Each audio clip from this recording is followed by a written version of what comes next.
দক্ষিণ জেলা ভিত্তিক বার্ষিক সাধারণ সম্মেলন অনুষ্ঠিত। এদিনের এই সাধারণ সম্মেলন থেকে বেশ কিছু বিষয় উঠে আসে। তবে ত্রিপুরা ইঞ্জিনিয়ার্স অ্যাসোসিয়েশন ত্রিপুরার দক্ষিণ জেলার জেলা ভিত্তিক বার্ষিক এই সম্মেলনটি অনুষ্ঠিত হয় সাবরুম পূর্ত দফতরের হল ঘরে। আজ এই সম্মেলনে উপস্থিত ছিলেন রাজ্য কমিটির পক্ষ থেকে ইঞ্জিনিয়ার সিমিদাভ চক্রবর্তী, ইঞ্জিনিয়ার তমাল দাস, রত্নদীপ পুরকায়স্থ, ইঞ্জিনিয়ার বিকাশ ত্রিপুরা সহ অন্যান্যরা। উক্ত এই অনুষ্ঠানে ভবিষ্যতের কর্মপন্থা নিয়েই কিন্তু বিশেষ আলোচনা হয়। সকলকে নিয়ে নতুন ভাবে ত্রিপুরা গড়ে তোলার যে পরিকল্পনা তা নেওয়া হয়। এছাড়া জেলায় জেলায় ইঞ্জিনিয়ারদের বিভিন্ন পেশাগত বিষয় নিয়ে গঠনমূলক আলোচনাও করা হয়। কি উঠে আসছে বিস্তারিত শোনাবো।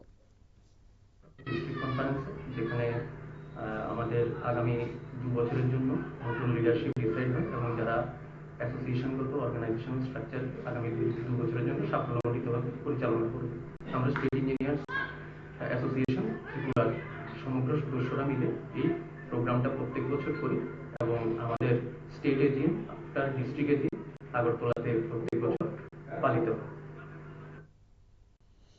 আপনারা শুনলেন তাদের এই বক্তব্য। অর্থাৎ প্রত্যেক বছরই তারা এই দিনটি পালন করেন। এই বছরও জেলা ভিত্তিক বার্ষিক সাধারণ সম্মেলনটি অনুষ্ঠিত হয়েছে দক্ষিণ জেলার সাবরুম পূর্ত দফতরের হল ঘরে স্টেট ইঞ্জিনিয়ার্স অ্যাসোসিয়েশন ত্রিপুরার উদ্যোগে। নিয়ে নিচ্ছি ছোট্ট একটি বিজ্ঞাপন বিরতির সঙ্গে থাকুন।